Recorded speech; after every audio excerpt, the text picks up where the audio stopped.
मेरा दूज का वर्णन आपने किया था, अच्छी याद दिला दी, धन्यवाद। फुलेरा दूज का ले श्री शिवाय नमस्ते।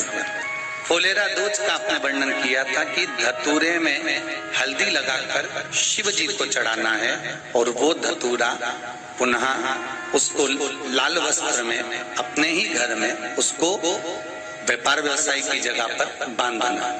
गुरुदेव, उस धतूरे का प्रमाण क्या है? कोई मुझसे पूछे गुरुजी, लॉकडाउन में हर तरह से जब बर्बाद हो गए, कर्जा इतना हो गया कि गले की घर की सोने की रकम भी गिरवे रखना पड़ी, ये लिखा है, ये तक चली गई।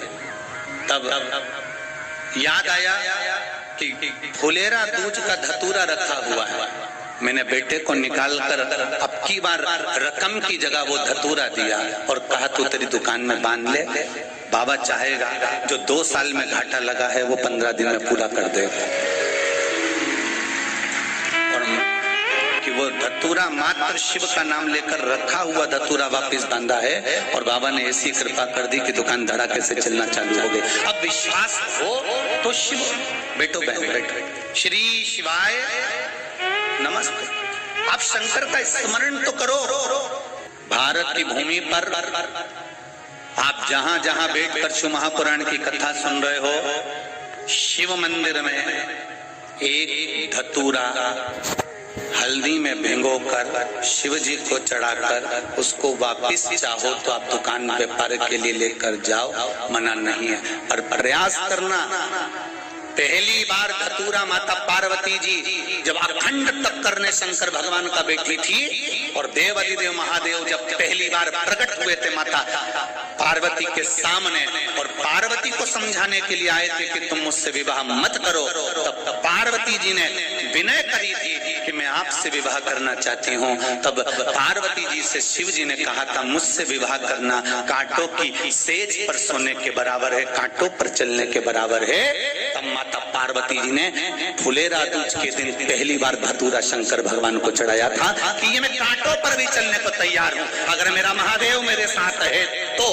तब शंकर भगवान ने वचन दिया था पार्वती, फुलेरा दूज के दिन जो शिव पर धतूरा समर्पित करता है, जिस कामना से चढ़ाता है, मैं उसकी कामना पूर्ण कर देता हूँ, तेरा भी अखंड सौभाग्य होगा पार्वती। उसके बाद में सती जन्मी, 2 जन्म लेने के बाद सती माता को प्राण त्यागना पड़े, गौरा के रूप में जन्मी तो गौरा को प्राण त्यागना पड़े, उमा बनकर जन्मी तो उमा को प्राण त्यागना पड़े, कात्यायनी बनकर जन्मी तो कात्यायनी को प्राण त्यागना पड़े, कुष्मांडा बनकर जन्मी तो कुष्मांडा को प्राण त्यागना पड़े।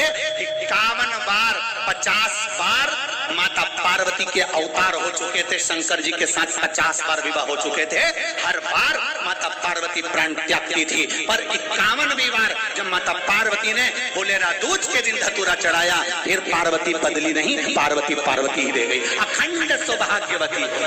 साधारण है फुलेरा दूज, जिसको कोई मुहूर्त नहीं मिलता दुकान व्यापार व्यवसाय चलाने के लिए, जो कोई नया काम करने के लिए जिसको कोई मुहूर्त ना मिले, वो इसी मुहूर्त को अपना ले फुलेरा दूज का। त्रेता आया, मेरे राम जी ने स्वयं भगवान शंकर की आराधना कर कर धतूरे का स्मरण करा।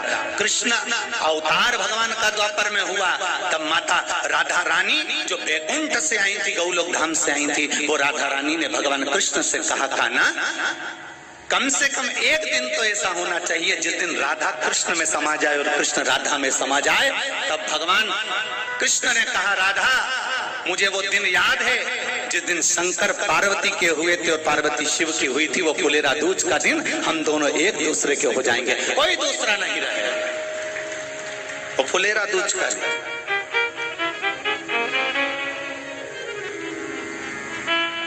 सारे दिन तुमने जो दान करा, हर रोज तुमने दान करा, सारा पुण्य करा, वो छिन्न हो सकता है, पर फुलेरा दूज के दिन अगर हम कुछ दान करते हैं वो जिंदगी भर छिन्न नहीं होता, वो अटल अजर और अमर होता है। अंतिम समय तक प्राण त्यागने के बाद भी अगर कोई